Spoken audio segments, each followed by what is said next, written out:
The post-holiday rush is now underway. Whether it's traveling back home from the holiday or off to a vacation, airports are busy this day after Christmas.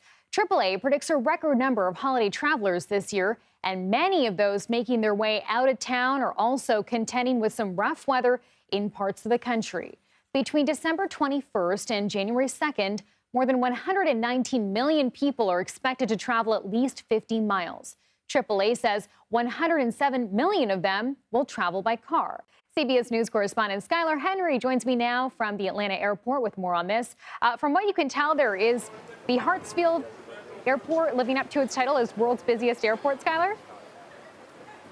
Hey, Chanel, good to see you as always. You know, it's funny, it's a bit of irony here at the airport today in that the wait times aren't as long as we are traditionally accustomed to here in Atlanta as it relates to it being the busiest airport in the world. But officials have already indicated that today is still considered one of the lighter days this holiday season, and they anticipate those numbers to tick up significantly starting tomorrow, where they say more than 300,000 people are expected to make their way through the TSA checkpoints here alone.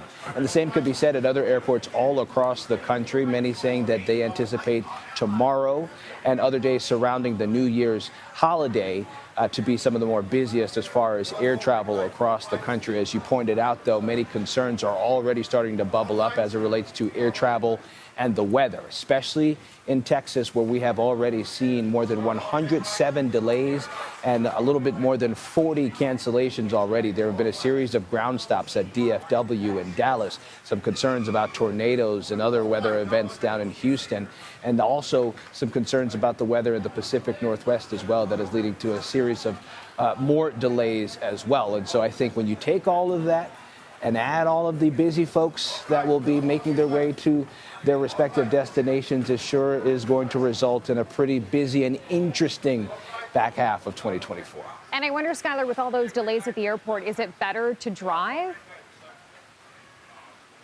It's a good question. A lot of people that we have spoke with said that, you know, if they are choosing to drive, it's simply because of some sort of costs as it relates to, you know, traveling with more people, small children, you know, how airline fees and tickets can cost you. And so they're saying that that is actually a better way to save some money.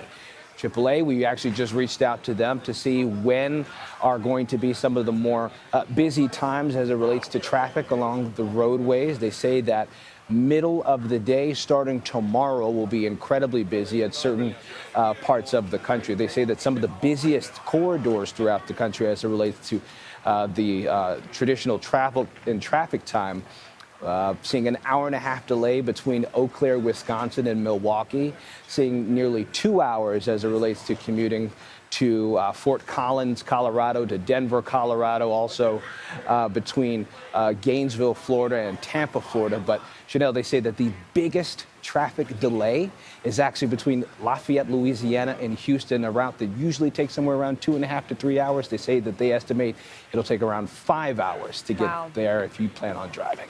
Okay, good to know. Skylar Henry, thank you so much. You bet.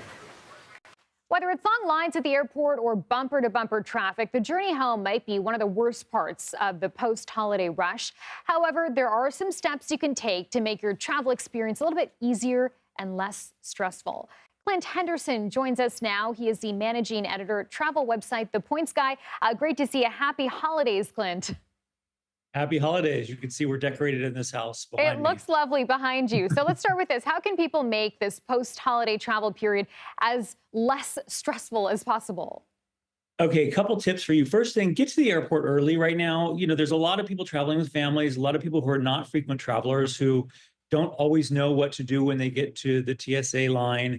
And just give yourself a little extra room. You know, airports nowadays are so filled with restaurants, lounges, and shopping that it's really not wasted time. I say go 3 hours early during the busy holiday period, just for peace of mind.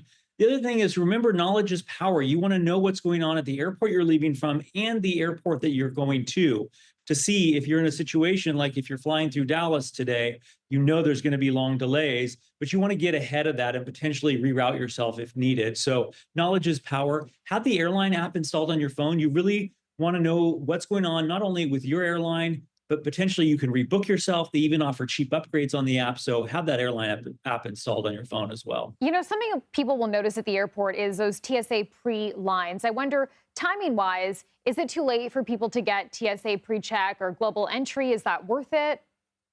So it is worth it. Absolutely. I'm a huge fan of both global entry. And if you get global entry, it comes with TSA pre-check. Here's the bad news. You have to go in person to do an interview for global entry. So you're not going to be able to get it that fast. But there are some really innovative security lines in places like Orlando that have Clear, which is a separate company, but they offer even people who are not members timed entry. So you could set up a time to go with you and your family, even if you're not a member, and speed through security. So there's a lot of innovations happening right now.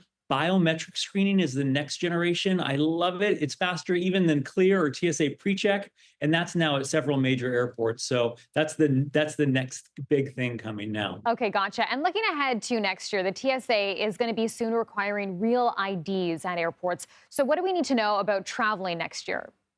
So this law was passed in the wake of 9/11, and it's meant to have a more uniform system nationwide. It's been delayed and delayed and delayed, but officially May 7th, it goes into effect. That means your driver's license has to have a star on it somewhere that shows it's Real ID compliant. If it's not, beginning in May, the TSA could conceivably reject you from security. Now, they built in a couple of years wiggle room so that everyone can get this rolled out properly, but you really want to start looking at your ID. I just checked mine. I do not have a star on it, so I'm going to need to get a new driver's license that's Real ID compliant. So it is coming. I have a feeling it's not going to be fully enforced this year, in 2025, I should say, but it's definitely coming down the road. Okay, Clint Henderson, thank you so much for all that valuable information and insight. Happy holidays to you and yours. Happy New Year.